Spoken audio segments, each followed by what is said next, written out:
Hello everybody, welcome to your first sample question for our topic of the startup visa. Now this question here is pretty difficult, but you're going to see that at the end of this video, you're going to have a better understanding of everything we talked about in the previous lesson, which was the startup visa, and how you can expect that information to play a role in your exam. So here is your question. Now this is a pretty big one, but we'll go through it step by step together. So we have Luis here. Now Luis is an electrical engineer from Brazil who's been working on a business plan with his two other business partners for the past 3 years.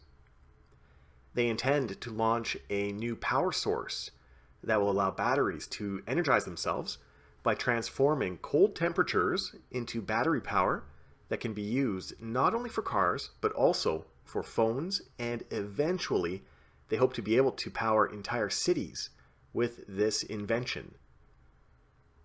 Luis and his business partners, Ronaldo and Sue, went to university together and received PhDs in electrical engineering and have worked together for the past 5 years. Ronaldo and Sue each received an IELTS score of Band 5 in speaking and listening, Band 6 in writing, and Band 4 in reading, which wound up being an overall score of Band 5. Luis is better at French and received a CLB 6 in each aspect of his exam.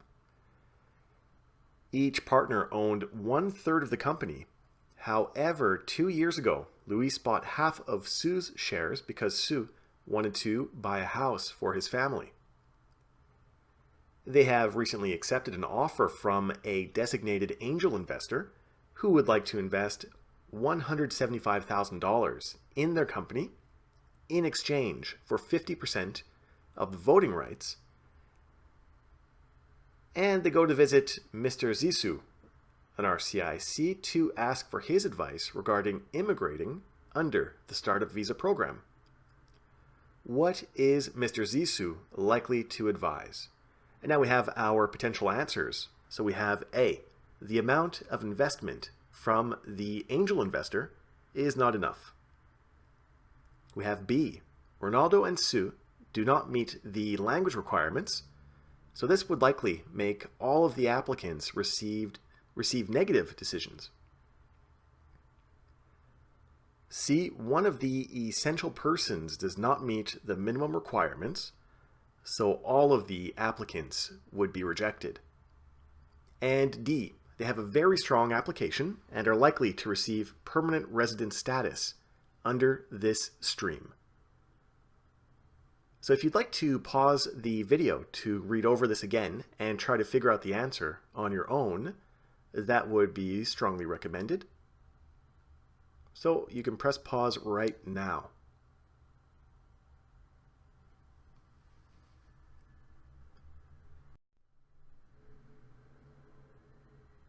So if you paused the video and took a look at the question, you probably noticed that the scenario is pretty big, and it's really important to be able to take the important pieces of information out of that scenario. When you were reading over the scenario, I hope that some elements of this jumped out at you. So we have the 3 business partners, of course. We have their educational credentials, which might play a role in intent and ability. In this, they have PhDs in the subject, so that's really great. Of course, we have the language scores over here. Now, for a lot of people, they would get a little bit scared when they see all of these numbers for the language score, but just get used to using that page in your test day data book, and you'll be fine with that. We have the ownership of the company, and we have that offer from the angel investor. So let's go even deeper into this.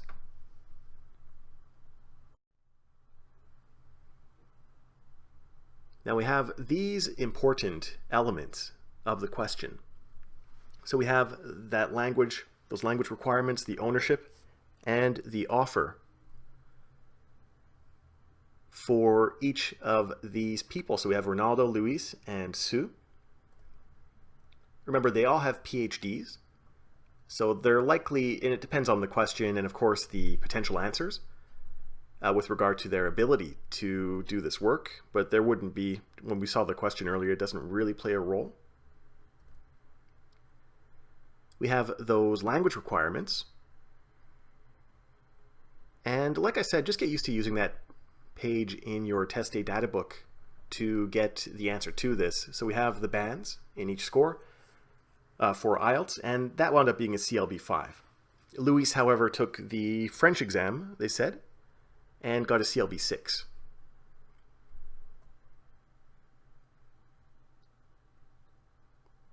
Now this is an important part, of course, and that is what percentage of the company they each own.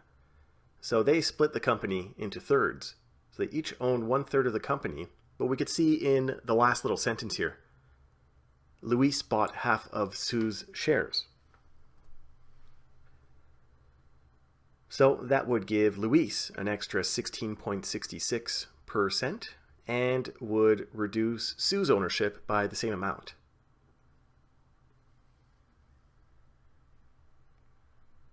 Now let's take a look at some potential answers, and we will see if you got the correct answer.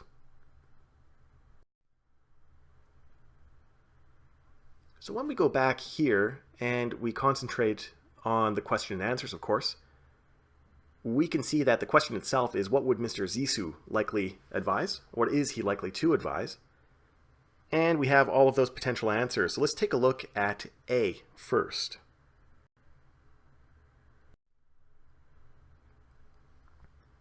Now for A, the amount of investment from the angel investor is not enough.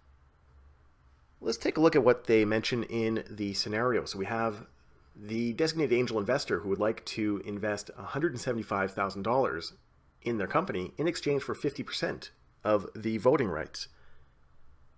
Now, if you remember from the lesson that you saw before watching this simulation question, there is a financial requirement or a financial minimum from venture capitalists and angel investors. For an angel investor, it is $75,000 at a minimum. So you can see that with this group here, they are going to invest $175,000, which is way above the minimum requirements. So that means that A is incorrect.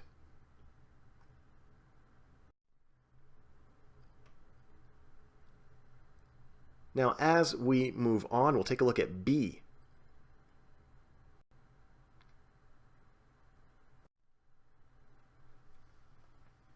So B is obviously testing you on your knowledge of language exams. We've talked about this quite a bit in these videos, and I hope that you're getting used to it, because language exams, if you thoroughly understand how to take the individual language scores and transform them into a CLB score, and then transform that into seeing if it meets the requirements of whichever stream that the question is testing you on, that's going to save you a lot of time and a lot of confusion. So in this one here, we have Ronaldo and Sue do not meet the language requirements. So this would likely make all of the applicants, receive negative decisions. Now let's see if this one is true. So in here, we have their IELTS scores. So they received a band 5 in speaking and listening, 6 in writing, and 4 in reading. And they say overall, all of their bands together wound up being a band 5. This one is pretty tricky, and with overall bands for exams, you don't really want to think of it as an overall band. What you're always looking for is the CLB. Because in this case here, if you are looking in your test day data book, you can see that this is a CLB 5. But if they got, let's say, a band 3 in reading, then they wouldn't meet the language requirements. But in this case, they do. So remember, with IELTS, a CLB5, which is what they need, is a 5 in listening, writing, and speaking, and a 4 in reading. So they meet those requirements, which means B is incorrect.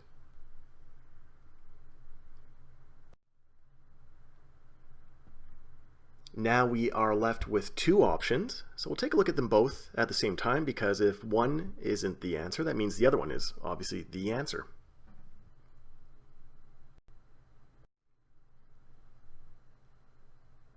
When we take a look at D, we have one of the essential persons does not meet the minimum requirements, so all of the applicants would be rejected. Now let's take a look at this one in depth, because it's a very, very important question. And when there is a question like this that says something general, like the minimum requirements aren't met, in this case we have to look at 3 people. So it's quite a bit of work, but we'll go through it step by step. And as you see a question like this in your scenarios or in your real exam, you will know how to handle this. Okay, so we have Luis and Sue. Now, if you remember from the scenario, we have 2 years ago, Luis bought half of Sue's shares. So that increased Luis's ownership to just about 50% and reduced Sue's ownership to 16.66%. As we went through that scenario a little bit more, you could see that they have recently accepted an offer from a designated angel investor who is exchanging $175,000 for 50% of the voting rights to their company. Now when we see this in terms of how much each person owns after this, we can see that Luis is now a 25% owner of the company, and Sue now owns 8.33%.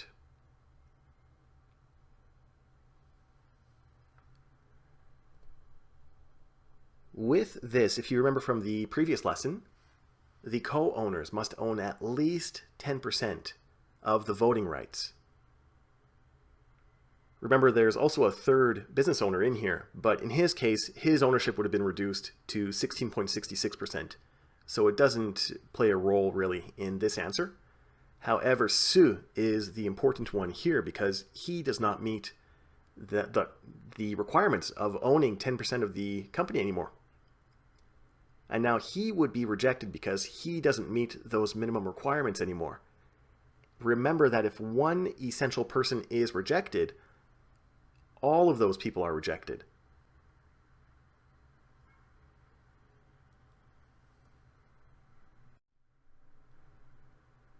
So that means that D is the correct answer. For C, well, C is incorrect, of course, because they don't have a strong application. One of them doesn't meet the requirements, so they would all be rejected. And if you got this answer correct, congratulations. I think you really, really understand what we are talking about here. So way to go. I know this is a tricky question, but remember the point of this, of course, is that you are taking your immigration knowledge and incorporating it into exam situations. So if you got this answer correct, congratulations again. And if you didn't, that's not a problem. You're going to get used to this question and answer format and get better and better and better as you carry on in your studies.